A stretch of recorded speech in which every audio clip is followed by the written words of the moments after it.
आदाब दोस्तों, चलिए जान लेते हैं उत्तर प्रदेश की सभी ताज़ा तरीन और बहुत ही महत्वपूर्ण खबरों को फटाफट अंदाज में। लेकिन उससे पहले वीडियो को लाइक और सब्सक्राइब जरूर कर लें और साथ में ये भी बताएं कि आप किस ज़िले, शहर या गांव से हैं। यूपी के इन 20 जिलों में होगी झमाझम बारिश। 31 जुलाई तक येलो अलर्ट हुआ जारी। यूपी में मानसून का दौर जारी है, लेकिन बीते कुछ दिनों में उमस भरी गर्मी से लोगों का हाल बेहाल कर रखा है। प्रदेश में कहीं बारिश हो रही है तो कहीं तेज धूप निकल रही। इस बीच मौसम विभाग ने बारिश को लेकर येलो अलर्ट जारी कर दिया है। किसानों में खुशी की लहर। 2 अगस्त को जारी हो सकती है पीएम किसान की 20वीं किस्त। पीएम किसान योजना की 20वीं किस्त को लेकर बिल्कुल ताज़ा खबर सामने आ रही है, जिसके मुताबिक प्रधानमंत्री नरेंद्र मोदी 2 अगस्त 2025 को वाराणसी दौरे पर जाएंगे और पिछले साल भी इस मौके पर 70वीं किस्त की घोषणा करके इसे जारी किया गया था। और इस बार फिर संसदीय क्षेत्र से प्रधानमंत्री नरेंद्र मोदी इस योजना की किस्त की आधिकारिक घोषणा कर सकते हैं और 2 अगस्त को सभी किसानों के खाते में 20वीं किस्त के 2000 रुपये ट्रांसफर किए जा सकते हैं। यूपी के हर जिले के स्कूलों से 10-10 शिक्षक भेजे जाएंगे कानपुर।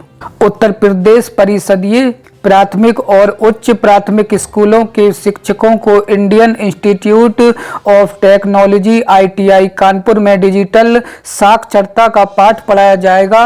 प्रत्येक जिले से 10-10 अच्छे शिक्षकों का चयन भी किया जाएगा। कुल 750 शिक्षक ट्रेनिंग पर भेजे जाएंगे। कक्षा 6 से 8 तक के विद्यार्थियों को आर्टिफिशियल इंटेलिजेंस, AI, कोडिंग और डिजिटल लिटरेसी पाठ्यक्रम भी पढ़ाया जा रहा है। ऐसे में सर्वश्रेष्ठ प्रौद्योगिकी संस्थानों में शुमार ITI कानपुर से शिक्षकों को प्रशिक्षण दिलाया जाएगा। सुप्रीम कोर्ट का बड़ा फैसला। अगस्त में अब सरकारें बांटेंगी 10वीं 12वीं पास छात्रों को फ्री लैपटॉप। 2025 में नई उम्मीद जगी है। सुप्रीम कोर्ट के निर्देश के बाद केंद्र और राज्य सरकारों ने घोषणा की है कि 10वीं और 12वीं पास छात्रों को मुफ्त में लैपटॉप दिए जाएंगे ताकि ऑनलाइन पढ़ाई में मदद मिल सके। आवेदन प्रक्रिया शुरू हो गई है और छात्रों को जल्द ही फॉर्म भरना चाहिए ताकि उनका नाम लिस्ट में आ सके। यूपी में बनेगा एक और लिंक एक्सप्रेसवे। भूमि अधिग्रहण से पहले बढ़ाए जाएंगे सर्किल रेट। यूपी में विकास की गति तेज हो रही है। यूपी के कई जिलों में औद्योगिक विकास को बढ़ावा देने के लिए और लोगों के सफ़र को बहुत ही आसान बनाने के लिए सरकार एक नए लिंक एक्सप्रेसवे का निर्माण करने जा रही है। यूपी में अब इस नए एक्सप्रेस वे के लिए भूमि अधिग्रहण से पहले ही सर्किल रेट बढ़ाए जाने की योजना है। मनसा देवी हादसे पर सीएम योगी की बड़ी घोषणा। मारे गए यूपी के लोगों के परिजनों को 2-2 लाख देगी योगी सरकार। हरिद्वार के मनसा देवी मंदिर पर हुए हादसे को लेकर सीएम योगी ने बड़ी घोषणा कर दी है। सीएम योगी ने रविवार को मनसा देवी मंदिर मार्ग पर हुए हादसे में मारे गए श्रद्धालुओं के परिजनों को 2-2 लाख रुपए आर्थिक सहायता देने को कहा। यूपी के किस शहर में कितने मकान हैं खाली? गरीबों के घर को लेकर एक्शन में आई योगी सरकार। यूपी में गरीबों के मकानों को लेकर योगी सरकार एक्शन में है। विकास प्राधिकरणों द्वारा बनाए जाने वाले दुर्बल और निम्न वर्ग के मकान अब सालों साल खाली नहीं पड़े रहेंगे।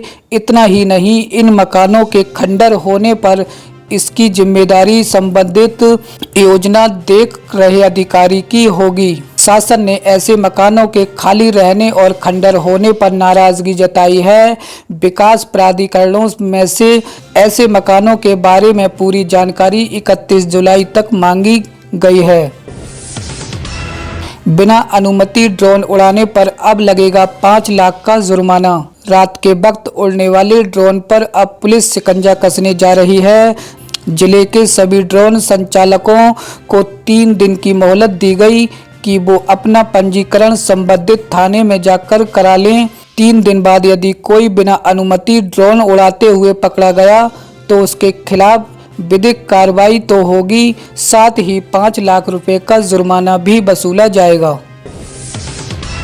पीएम के आगमन पर पहले तैयारियां परखेंगे सीएम, अफसरों संग बैठक भी करेंगे। प्रधानमंत्री नरेंद्र मोदी अपने संसदीय क्षेत्र में 2 अगस्त को आएंगे।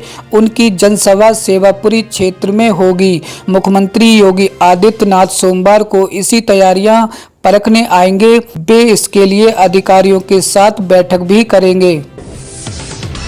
ब्रजभूषण के बाद उनके दोनों बेटे भी सीएम योगी से मिले, अटकलें हुई तेज। अपने बयानों को लेकर हमेशा सुर्खियों में रहने वाले पूर्व भाजपा सांसद ब्रजभूषण शरण सिंह ने 5 दिन पहले मुख्यमंत्री योगी आदित्यनाथ से मुलाकात की थी।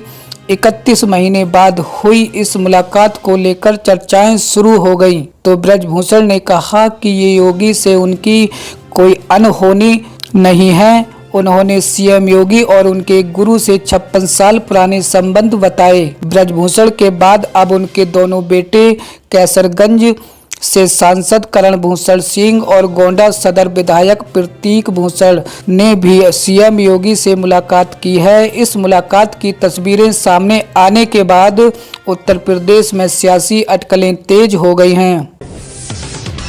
5000 की रिश्वत लेते रंगे हाथ दबोचा तो स्टेनो ने पकड़ लिया अपना माथा, फूट फूट कर रोया। सहारनपुर में शिक्षा विभाग में कार्यरत स्टेनो अजय कुमार को एंटी करप्शन टीम ने 5000 रुपए की रिश्वत लेते हुए रंगे हाथ गिरफ्तार कर लिया। पकड़े जाने के बाद अजय कुमार खुद को संभाल नहीं पाया। उसने अपना माथा पकड़ लिया और थाने में फूट फूट कर रोने लगा। यूपी में बड़ा फेरबदल, 66 पीसीएस अफसरों का तबादला, कई जिलों के एसडीएम भी बदले। यूपी सरकार ने प्रशासनिक विभागों में बड़ा फेरबदल किया है। रविवार की देर रात सरकार ने 66 पीसीएस अफसरों का तबादला कर दिया। जिन पीसीएस अफसरों का तबादला किया वो सभी अलग अलग जिलों में एसडीएम के पद पर तैनात थे। आधी रात को प्रेमिका से मिलने गया प्रेमी, ड्रोन वाला चोर समझ ग्रामीणों ने पीटा। 2 घंटे तक हुआ ड्रामा। बरेली में इन दिनों ड्रोन की दहशत जमी हुई है। बरेली के सिरौली कस्बे के एक मोहल्ला में मंगलवार रात को एक युवक अपनी प्रेमिका के कहने पर उसके घर मिलने पहुंच गया। इस बीच मोहल्ले के लोगों ने ड्रोन वाला चोर समझकर उसको दबोच लिया और जमकर मारपीट की। यूपी के इस जिले के 20 से अधिक गांवों में दिखे ड्रोन, ग्रामीणों ने की फायरिंग, रात भर जागे। बुलंदशहर जिले के 20 से अधिक गांवों में शनिवार रात ड्रोन देखे गए। राजगढ़ी में ड्रोन चोरों को देख ग्रामीणों ने फायरिंग कर उन्हें खदेड़ दिया। पुलिस ने मौके पर पहुंचकर ड्रोन चोरों की खोजबीन की, लेकिन पुलिस के कोई भी हत्थे नहीं चढ़ सका। यूपी के शिक्षकों की पुरानी पेंशन बहाल, आदेश जारी, इन सभी को मिलेगी पेंशन। इलाहाबाद हाई कोर्ट द्वारा इस मामले पर सख्त आदेश दिया गया है।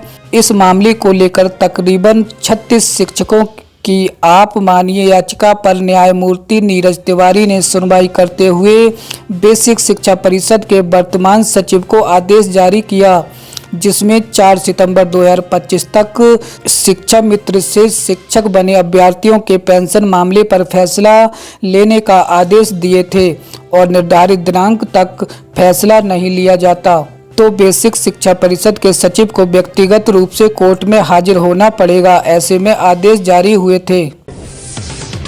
सपा विधायक और सांसद का फूंका पुतला, दुकानें बंद कर सड़क पर उतरे व्यापारी, बोले सनातन विरोधी है ये पार्टी। उत्तर प्रदेश के बलिया जिले में सिकंदरपुर की दुकानें सनातन विरोधी बयान पर बंद रहीं। यहां व्यापारियों और जनता ने एकत्रित होकर सपा विधायक मोहम्मद रिजवी और सांसद रामाशंकर राजभर का पुतला दहन किया। डिंपल यादव के सम्मान में बीजेपी सांसद का हल्ला बोल, इकरा हसन का भी आ गया रिएक्शन। सांसद परिसर में एनडीए सांसदों ने मौलाना साजिद रशीदी द्वारा डिंपल यादव पर की गई अभद्र टिप्पणी का विरोध किया। सांसदों ने अखिलेश यादव की चुप्पी पर सवाल उठाए। डिंपल यादव ने कहा कि बेहतर होता अगर वे मणिपुर की घटना पर विरोध करते।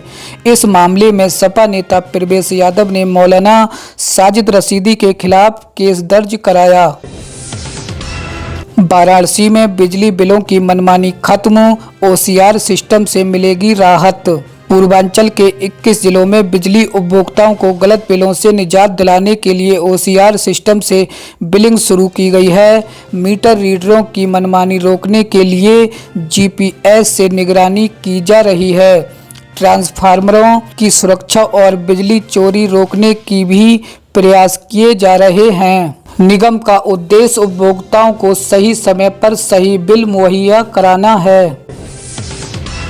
हापुड़ में 50,000 का इनामी बदमाश मुठभेड़ में ढेर। बिहार में हत्या और डकैती के मामले में था वांटेड।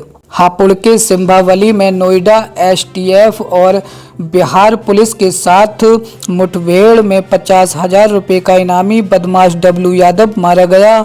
डब्लू यादव बिहार में हत्या और डकैती के मामलों में वांटेड था। पुलिस ने उसके पास से आधुनिक हथियार बरामद किए हैं। मुठभेड़ सिंभावली क्षेत्र में हुई, जिसमें इलाके में सनसनी फैल गई। पुलिस मामले की जांच कर रही है। वाराणसी में 20 करोड़ की लागत से बनेगी हाईटेक लाइब्रेरी, खुद की बिजली और पानी की भी व्यवस्था। वाराणसी विकास प्राधिकरण के इसका पूरा खाका तैयार कर लिया गया है।